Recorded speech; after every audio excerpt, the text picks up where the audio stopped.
For os så er det her en rejse indeni, hvor vi rejser ud af. Vi rejser ud for at rejse ind.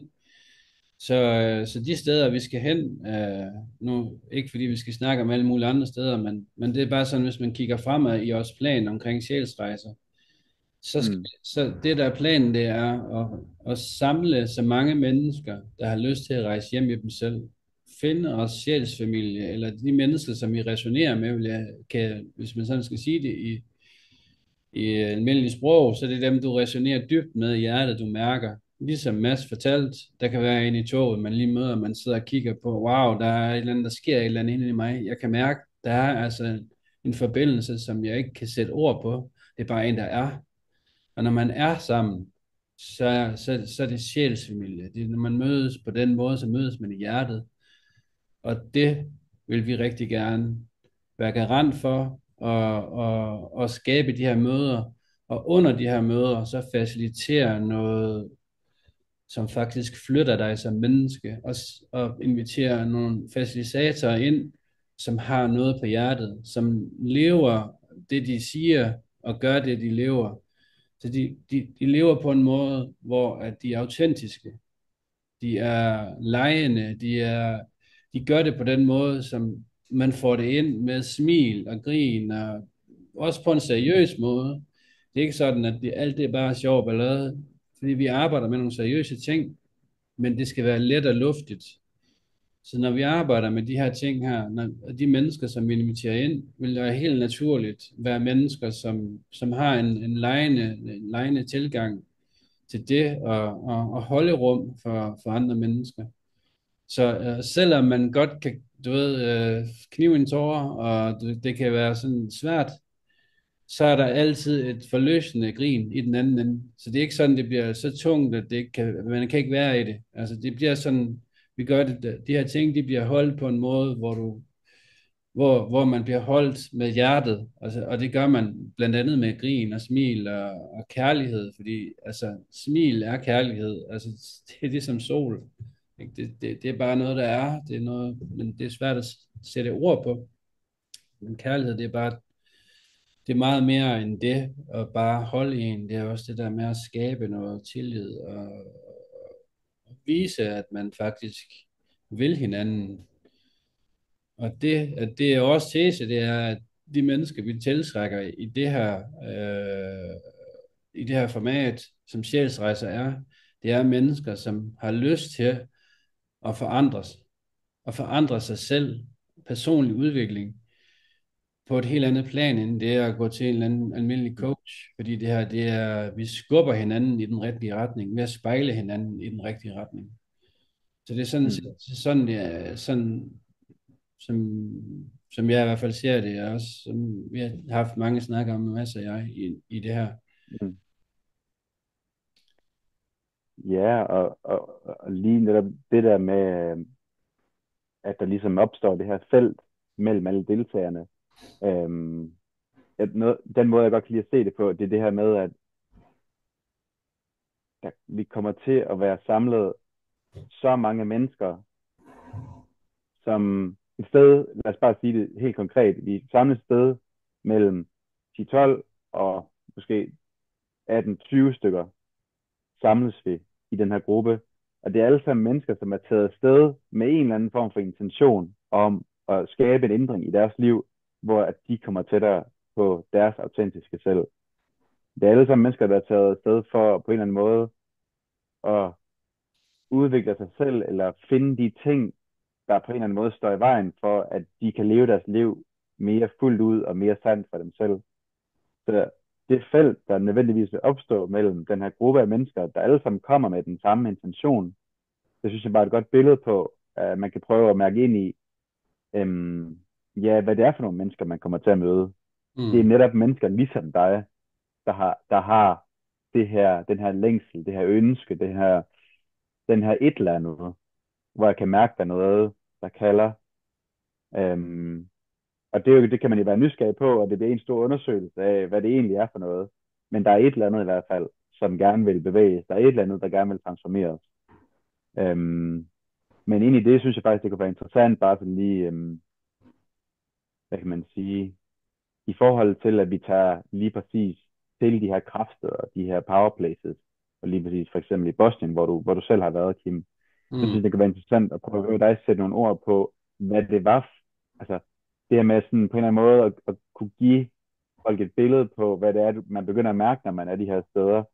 Så fordi jeg tror måske, der er måske mange, der sidder og tænker, pyramider, altså, jeg troede da bare, det var XYZ, en eller anden arkeologisk interesse.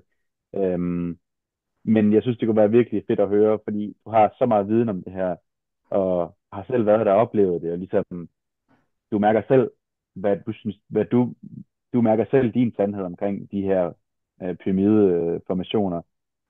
Så vil du ikke sætte nogle ord på det? Altså, det tror jeg virkelig kunne være fint. Jo, altså, jeg har været forskellige steder ved pyramideformationer. Jeg har været i Egypten, og nu også i Bosnien.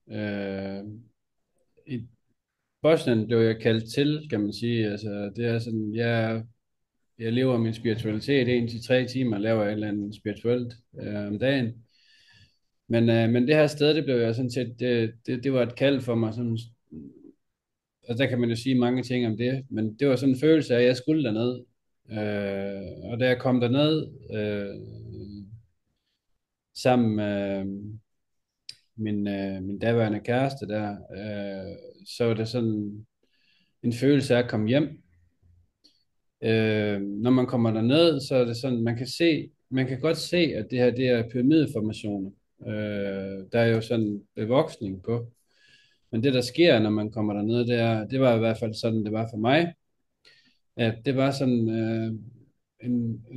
en summen i kroppen på en eller anden måde. En eller anden, jeg kunne mærke, der var en eller anden forløsning af noget længsel, og der var noget meget nysgerrighed. Hvad er det egentlig, jeg skal her? Altså, og på det tidspunkt, hvor vi hvis jeg sådan skal forklare jer lidt om, hvordan det var, og faktisk at være der, så er vi på et glampingsted, som er på pyramiderne. Og de her pyramider her, de er mega smukke, og der er den her virkelig høje energi, og der er den her sådan, man får mod på livet, og der er sådan, den her høje energi, som er der, det er sådan, den er forbundet med den her nysgerrighed. Man har lyst til at udforske. Man kan mærke, at det her det er noget anderledes. Det er faktisk ikke bare lige et eller andet bjerg. Det her det er faktisk noget, man har lyst til at, sådan at kigge ind i. Og er der noget?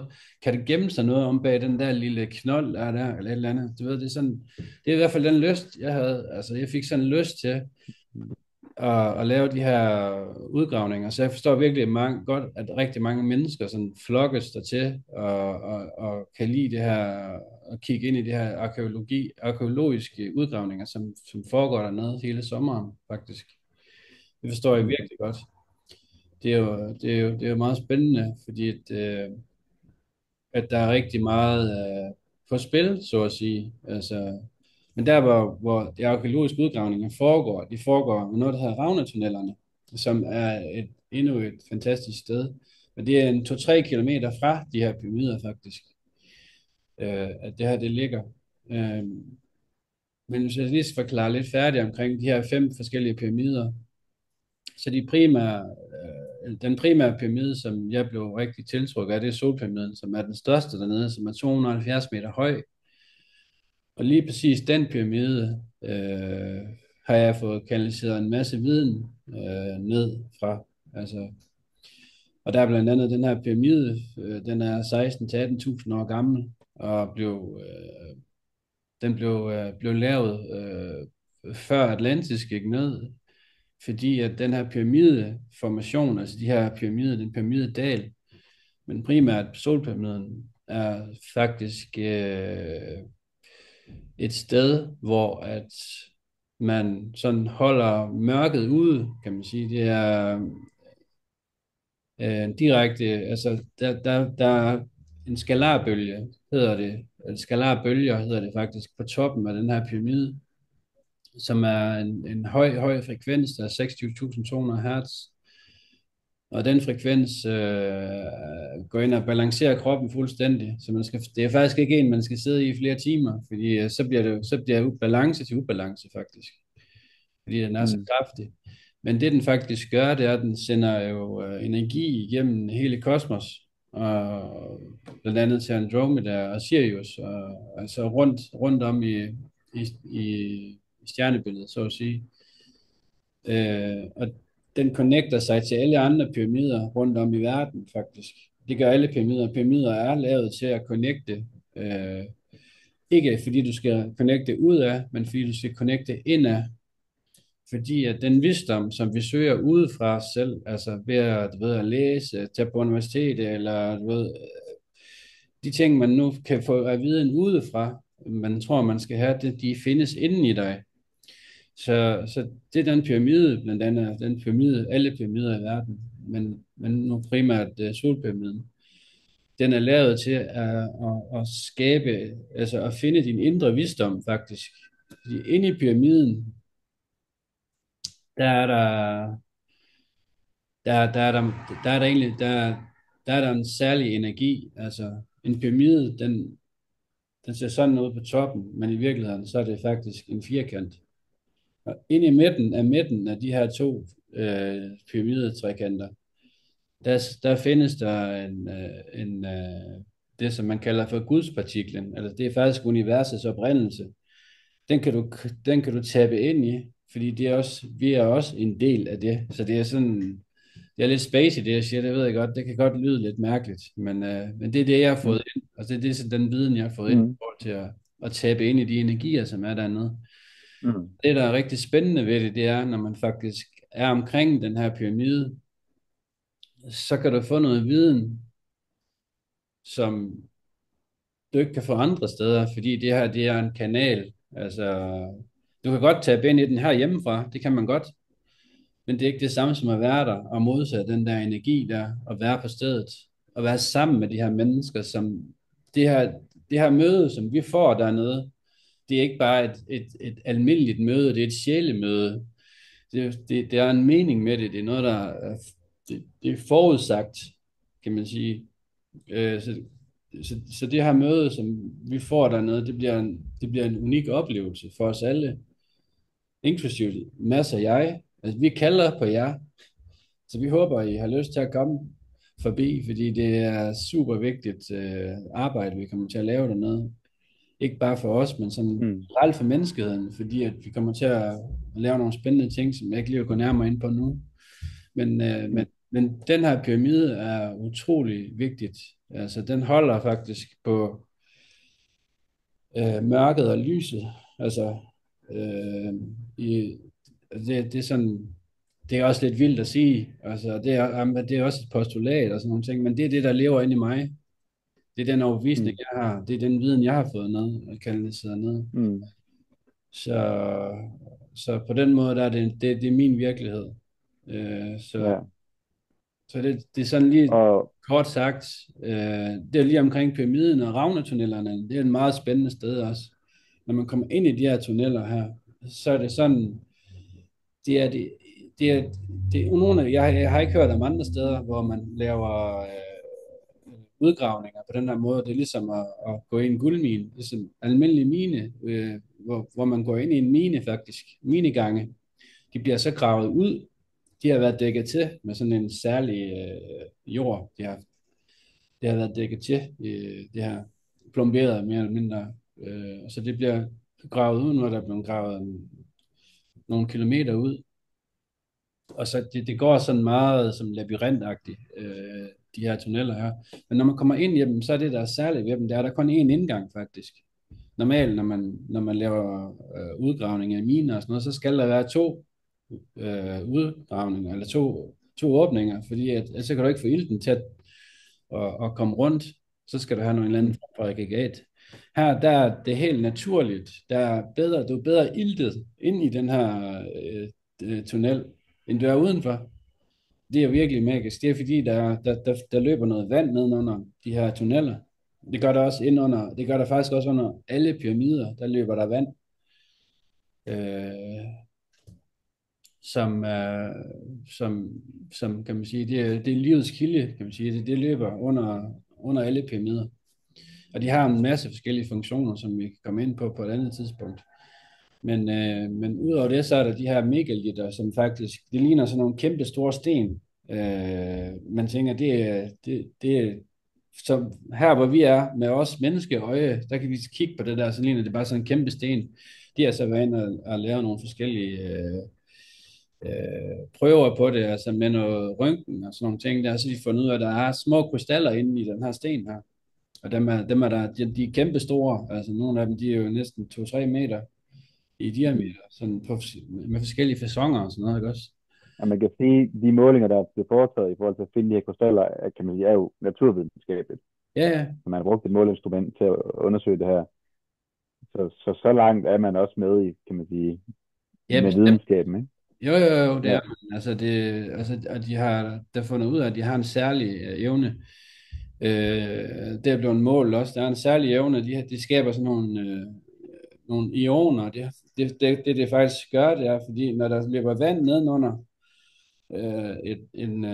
en pyramide for eksempel, eller det er ligegyldigt, hvor der er vandløb hen, så skaber det en friktion, eller øh, nu må jeg ikke hænge mig op sådan rent videnskabeligt, hvordan det fungerer, men det er sådan, at der bliver skabt noget, kan man sige, noget modstand, som den her modstand her, som der så er, altså det her med, at der bliver skabt noget, det som i gamle dage kaldt for jordstråler, og det bliver der skabt ved, at vandet det driver nedenunder de her både under tunnelerne og så under pyramiderne.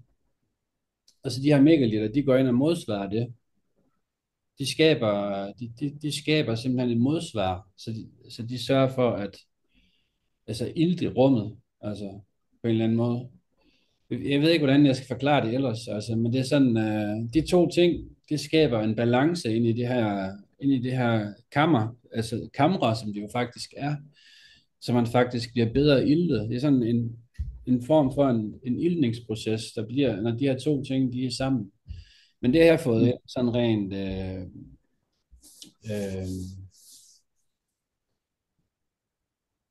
hvad hedder det, kanalisering, det er, at de her megalitter, som det bliver kaldt, det faktisk er nøgler, som det er fordi for i årtusinder, og det er foregået i årtusinder og efter årtusinder, der har været sådan en krig i de forskellige, galaktisk krig, vil jeg kalde det. Og her på jorden har vi, det er et særligt sted, hvor vi er, fordi vi får lov at udleve, hvordan det faktisk er at give et kram, og hvordan det er at mærke kærlighed, altså hvordan det er faktisk og du ved, agere og finde ud af, hvordan det er at være ked af det, og finde ud af, ja, bare det at være Mm. menneske, altså bare det at kunne røre ved noget og smage på noget, og det kan man ikke, når man ikke er i menneskeform, eller ikke er i krop, men når man bare er sjæl, så er man jo bare ren kærlighed, kan man sige. Og sådan, du ved, så flyder man jo bare. Men har der bevidsthed, altså alt er bevidsthed, kan man sige. Også det, vi trækker ind, ilt, det er også bevidsthed, ikke? Altså, der er mange spændende tanker ind i det. Så, så ja, det er jo ved at sige, det var, jeg lige var tabt tråden der, det var med de her megalitter, der holder griden. Man kan blive helt forgabt i det. Ja, ja, de holder simpelthen mørket ude. Det er store nøgler, som vi ikke har haft adgang til. Og vi har stadig heller ikke adgang til den her pyramide her. Det må vi ikke. Altså, vi må ikke komme ind og se på solpyramiden, hvad der foregår inde i den. Hvad er der af spændende ting i den pyramide? Fordi oven på den her pyramide, der ligger et gammelt ruin af et slot. Og det er så det, som de så siger, de offentlige myndigheder i Bosnien i Visoko, de fortæller, at så man vil altså ikke grave på den her pyramide. Eller de siger, at det er ikke en pyramide, de siger bare, at det er en bakketop. Men man kan se med det blotte øje, når man står nede i byen, så kan man se, at det er i hvert fald ikke en almindelig bakketop. Den er meget for. Det kan jeg godt se med mine egne øjne. Ja. Og man kan mærke energien, og man kan se nogle af de steder, hvor de faktisk først udgravede. Dem kommer vi også til at se nogle af de steder, Mm, hvor man udgravede til at starte med. Inden at de, du ved, fandt ud af, at det var pyramider. Øh, mm, så nogle af de steder kan vi komme op og se, eller skal vi op og se. mm, Det er også rigtig spændende at komme ud og opleve på den måde der. Så der er rigtig mange ting. Der er noget arkæologi, vi skal ind og kigge ind i noget gammel visdom, og så er der noget, så kigger vi ind i nogle kanaliseringer, som jeg har fået i forhold til de strukturer, der er. Øh, mm, vi, og vi møder hinanden, og vi undres, og det kan godt være, at nogle af de ting, jeg siger, de virker mærkelige. Det er okay, det er min virkelighed, altså det er det, jeg oplever. Og jeg er sgu ikke ligesom alle andre, men lige præcis på de punkter der, jeg stiller mig bare til rådighed, altså de ting, der kommer ind. Det bliver også rigtig spændende, når vi så skal meditere der, fordi så stiller jeg mig også ind, og så ser vi, hvad der kommer, og hvad vi skal arbejde med, fordi så får vi mulighed for, hvis vi tør arbejde med de ting, mm, som faktisk kommer op fra. Så det er igen det her med, at vi co-creator. Så når vi er der sammen, så kan vi skabe en energi, som er større, end hvis vi bare er der alene. Så mm, det er meget fint, meget, meget fint arrangement, når mm. vi kommer op og er sammen omkring det der. Så Ja. Noget, lidt omkring pyramiderne der, altså, hvis jeg lige skal bare lige hurtigt lige gå ind i de her formationer, som vi også skal ud og møde. Altså i den hellige geometri, som er samlet ind øh, fra hele verden. De geometriske former, de er samlet fra hele verden i en stor park.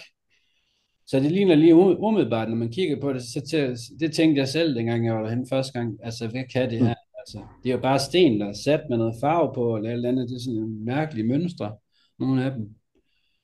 Men man mærker det lige så snart, man skal være intentionel, man skal ligesom trække vejret, man skal ligesom mærke sig selv, og så skal man gå ind i de her mønstre, og så skal man følge den plan, som er. Der står en lille beskrivelse af, hvad gør man, altså ved de forskellige formationer. Og når man gør det, så kan man mærke, der sker et eller andet, men det er svært at sætte ord på, hvad er det, der sker. Fordi det er mm, udefinerbart. Men man mærker det, når man kommer hjem, der er et eller andet, der er ændret. Altså det er også sådan, det er små ting, der ændrer sig, men det er ligesom livet. Det er de helt små ting, der betyder mest. Altså, hvis man lige mm, kanter den lige sådan, du ved, så bliver man lige lidt bedre til det, eller hvis man lige justerer lidt herover, så bliver man bedre til det. Og er man bedre til de to ting, jamen så er det helt store altså udsyn, man har i livet, det ændrer sig radikalt. Fordi det er de helt små ting i hverdagen. Og det er det også hernede, det er de helt små ting, som gør den helt store forskel. Fordi vi kan ikke mm, ændre noget. Det er dig, der ændrer dig selv. Vi kan stille det hele til rådighed, vi kan tale ind i de her ting, og det gør vi, og vi er autentiske, og vi er 100% os selv. Og de mennesker, der er med, facilitator, det er nogle virkelig smukke mennesker, som, som står i sig selv, og vi forsøger at skabe noget, som er helt unikt og helt nyt. Så for os der er det ikke vigtigt, at man har været 30 år facilitator. Det, der er vigtigt, det er, at man er ærlig, autentisk, og man laver rum ud fra et særligt sted, som er det sande sted inden for ens selv. Altså, at man er til stede og nærværende og 100% i den der kærlighed, som gør, at man kan transformere. Du kan transformere og alkymere igennem kærlighed. Og det er kærligheden, der sker fyldest, som man også har hørt så mange andre steder. Og det tror jeg rigtig meget på, at hvis vi møder hinanden der, så sker der simpelthen, så sker der det, som jeg kalder magi. Altså, fordi det kan ikke mm, undgås, at når man mødes i hjertet, og så mange mennesker, som har den samme intention om forandring, eller, eller finde hjem, ikke nødvendigvis forandring, men at finde hjem i sig selv. mm, Hvorfor er jeg her? Hvad er det for nogle ting, jeg faktisk har med som gaver? Hvad er det for nogle ting, som jeg har med som gaver? Det er faktisk rigtig spændende at kigge ind i. Det er heller ikke sikkert, at de der gaver, de lige kommer op lige med det samme, altså lige når du er dernede. Men jeg garanterer dig for, når du kommer hjem og reflekterer, og alting det får lov at lande, og du mærker dig selv, og du ved, det hele det sådan balancerer, og du finder ud af, hvem er jeg egentlig, og hvad er det egentlig, hvad er det for nogle mennesker, jeg har mødt, og hvad er det for nogle interessante, kan man sige, emner, vi har talt om, hvad er det for nogle spændende mennesker, og hvad er det for noget, der piger min sandhed, hvad er det, der piger ind i mig, hvor er det, jeg skal hen, og det finder man ud af, og det er også derfor, igen, no cure, no pay. 2 dage Mm. i magiens favn. Er du ikke interesseret mere, eller synes du bare, det her, det er bare lort? Altså, jamen så vil vi hellere have, at du tager hjem, og så har Mm. du dine penge tilbage, og så har du fået 2 dage, hvor du har oplevet det. Men, eller ikke, det ved jeg ikke. Men det er i hvert fald, også planen der er i hvert fald, at de her mennesker, der er med, og det er inklusive dig, de skal have en magisk oplevelse. Og vi skal møde nogle spændende Mm. mennesker, og øh, vi skal alle sammen, hvad kan man sige, fodres med lækker mad, gode indtryk, Mm. dejlige mennesker, mega spændende område at være i. Altså, Mm. for ikke kun at snakke om de ting, vi skal opleve, så det sted, vi faktisk skal være på, er virkelig et smukt sted. Et, jamen, jeg synes faktisk, du skal fortælle om det, fordi det er Mads, der har fundet det her, eller hvad kan man sige, det faldt ned i turban, i Mads' turban. Ja, det faldt godt nok lige ned i stødet på os. Hold op. Jamen, jeg vil virkelig gerne fortælle om Starry Night og det her retreat-sted og historien bag, og hvorfor det på mange måder er den perfekte synkronicitet. Der er så meget, der bare bekræfter, at det her det er meant to be, og at vi på en eller anden måde glider på en større kosmisk bølge, har jeg lyst til at sige. Altså vi er ligesom bare til at sende det her afsted og bringe det ind i verden. Men det er alt sammen noget, som har ligget som små ting, vi ligesom på en eller anden måde har fået grebet og sat sammen og fået bragt ind i verden. Jeg vil meget gerne uddybe, men jeg tænker også bare lige, fordi noget af det, jeg godt kan tænke, når du sidder og taler om, kan man sige, pyramiderne og de her sådan dybere ting, du har fået kanaliseret og sådan noget, så er det også tydeligt for mig, eller i hvert fald bare har lyst til at tydeliggøre det endnu mere, at sige, de her mennesker, vi, kan man sige, kalder på de mennesker, som, jeg har lige brug for at sætte min computer herned, fordi jeg har det sådan med at tale med hænderne, øhm, at de her mennesker, vi tiltrækker, de her mennesker, vi bringer ind i det her felt, det er jo på en eller anden måde nogle, hvad kan man sige, jeg tror, der er mange derude, som ligesom allerede mærker på en eller anden måde, der er nogle magiske øjeblikke, hister her. At der er mange, der på en eller anden måde har arbejdet med sig selv i en eller anden grad og oplevet, hvad der kan ske af transformation, når man går ind og mærker noget, og kan man sige, og netop skaber den sådan, alkymiseringsproces ved at mærke det, rent faktisk ved at være tro mod det, man mærker. Men på den måde, så er det jo også bare for folk, der er nysgerrige på det her, at sige, men hvad er det her for en virkelighed, vi er en del af? Det er i hvert fald der, jeg selv kommer fra, og det er derfor, at jeg blev så draget af, at kan man sige, der hvor du kommer fra, fordi du ligesom har taget den her rejse med dig selv, og undersøgt de her ting, og virkelig forsøgt at komme til bunds i, hvad det er for en mystik, der også er til stede på den her planet, som vi alle sammen bor på. Øhm, så det er altså også for dem, som på en eller anden måde stiller spørgsmålstegn, og som vil lidt dybere ned, og vil ind og vide, hvad der også gemmer sig.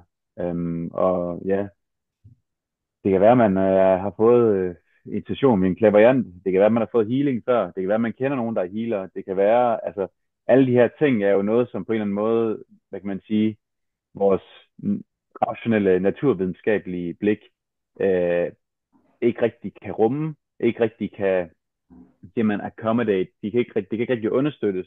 Det er noget, som der er så mange efterhånden, og jeg tror nærmest, der findes nok stort set ikke nogen, i mit verdensbillede i hvert fald, som ikke har oplevet på en eller anden måde, en eller anden form for magisk sammentræf, en eller anden form for oplevelse, hvor man tænker, det var sgu da mærkeligt. Altså, der var noget her, der var højere, der var nogen, der holdt en hånd over mig, eller hvad man skal sige.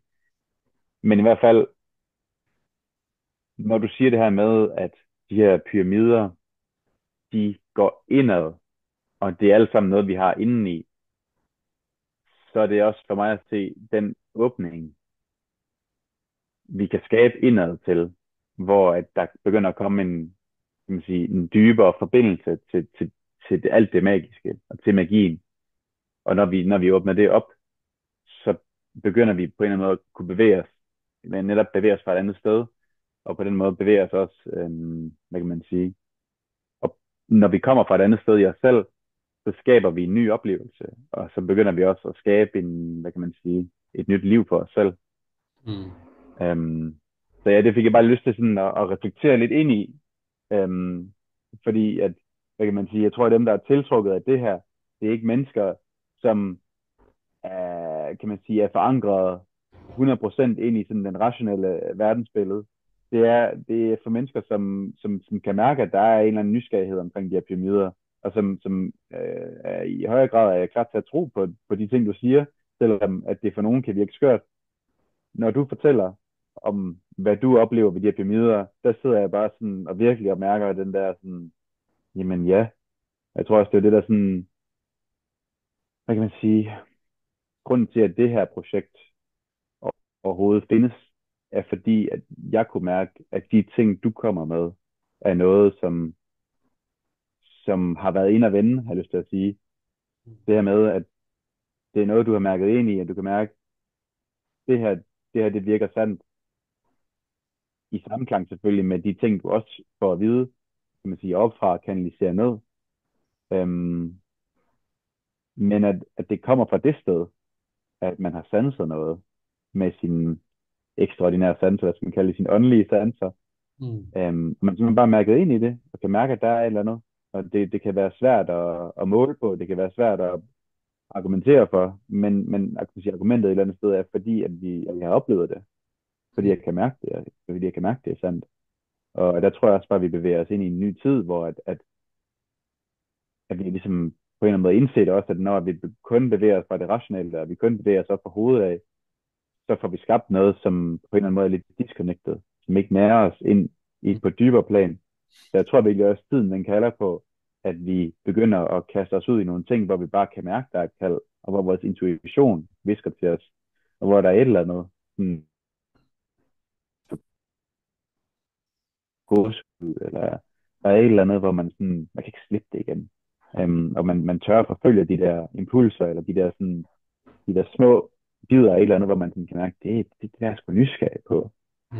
Og bare igen det der med at vende tilbage til at følge sig selv i virkeligheden, og følge der, hvor man selv føler begravet. Ja, det var lige et par ord om, hvad kan man sige, ja, de mennesker på en eller anden måde, og den type menneske, hvis man kan kalde det, øh, det er allerede det er mennesker, der er åbne over for det. Så altså, jeg tror også, at den åbenhed, når folk kommer ind i det her felt med den åbenhed, og den sådan, ja, parathed i en eller anden grad, altså det vil også kunne mærkes i de samtaler, vi har, det vil kunne mærkes i den måde, vi er sammen på, at Mm. der er en åbenhed, der er en større rummelighed, der er en større følelsesmæssig intelligens, der er mere ro på indersiden, det er allerede mennesker, som har lavet et arbejde med sig selv, og som har fundet ud af, at der er faktisk i virkeligheden nogle ting på indersiden, som, som gør, at det støjer på ydersiden også, og som gør, at jeg ender i konfliktfald, og som gør, at der er ting, der ikke har flow, eller der gør, at jeg har mit arbejde, eller hvad end det er. Det er fordi, der er et eller andet indeni, som du bliver ved med at fodre gennem nogle handlinger, som i bund og grund har en negativ indflydelse på dig. Så ja, det er mennesker, der kommer ind, som har en eller anden selvbevidsthed, som er på en eller anden måde på vej ned og mærke ned i kroppen, og som har fået kontakt til hjertet, men som også er nysgerrig på at sige, er der mere? Altså, how deep does the rabbit hole go?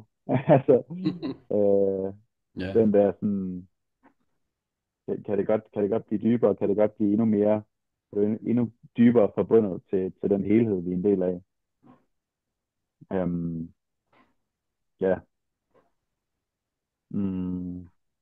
Men videre til Starry Night.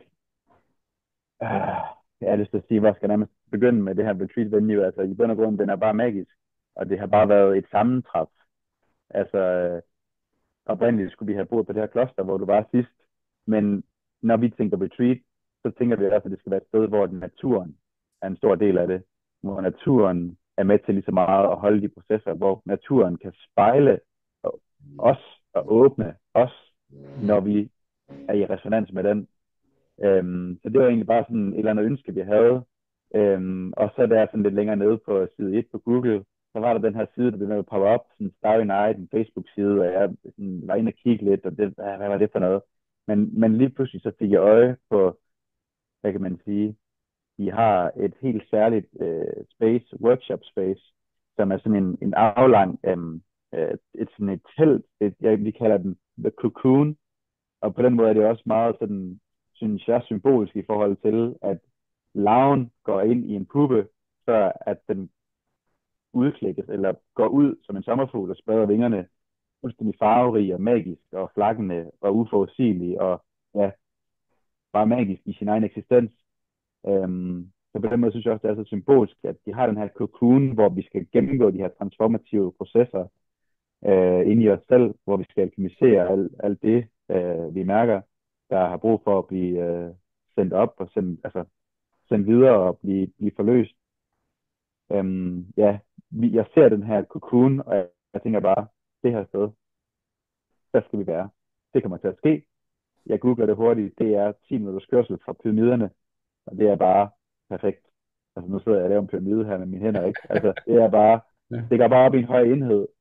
Og så er det ellers bare været lige så stille om at prøve at skrive til dem og tage kontakt til dem, og det viser sig også bare, at det her sted har været under udvikling. Konkret har det været under udvikling i 7 år. Ideen har eksisteret, altså er det 2 årtier, det har eksisteret den her idé om at skabe et eller andet sted. En familiedrevet projekt, hvor at de har transformeret et kæmpe stykke land på, kan du hjælpe mig, hvor mange hektar var det? Jeg tror, det er 170 hektar, og så har de så lavet 70 hektar, som det her magiske sted her med 130.000 lavendler og lægeplanter og søer, og som spejler billedet til stjernebilledet, og det er sådan meget kuperet terræn, hvor der er hyggekrog rundt omkring. Vi får særlige steder, hvor vi kan lave bålsteder. Vi får den her cocoon, vi kan være i, når vi skal lave vores workshops. Vi får den her, vi får mulighed for at bruge området som sådan et særligt sted, hvor vi kan lade op, hvor man lige kan reflektere, man kan sådan mærke indad, hvor man kan mærke duftene. Du kan tage en båd, du kan sejle på de her søer, hvis du har behov for lige at mærke bevægelsen af, hvordan er det egentlig at være i vand i en båd, når man er der under solens varme. Der er så mange ting, man kan gøre dernede, altså, men basically så handler det her om, at de her mennesker, som faktisk har skabt det her sted, de resonerer ud fra hjertet fuldstændig ligesom vi gør, fordi de vil rigtig gerne have, at det er et sted, man kommer hen og reflekterer indad. Så derfor vil det jo match i heaven, fordi at det er 100% derfor, vi er der. Vi er der for at reflektere indad, og for at samskabe, og for at være sammen om noget, der er større end os selv, og åbne os selv for de ting, de gaver, vi har. Og det kan man gøre sådan et sted der. Og vi kommer til at bo i nogle skønne telte, altså safari-telte, vil jeg lige for at sige, eller noget glamping, vil jeg hellere sige. Det er sådan en glamping-stil. Du får endda sågar dit eget toilet, du lige kan gå ind på med et bitte kort. Det er meget fint dernede. Så vi glæder os meget til at komme derned og se det og møde de her mennesker, men vi glæder os endnu mere til at møde dig dernede, fordi at omgivelserne er der, menneskene er der, stedet er der, solen er der, oplevelserne er der, vi er der, du er der, vi mødes sammen om noget, der er større end os selv. Mere magisk kan det jo ikke blive. Mm. Og nu ser det ud til, at vi har 30 sekunder tilbage af den. Kapitel 2. Hvad?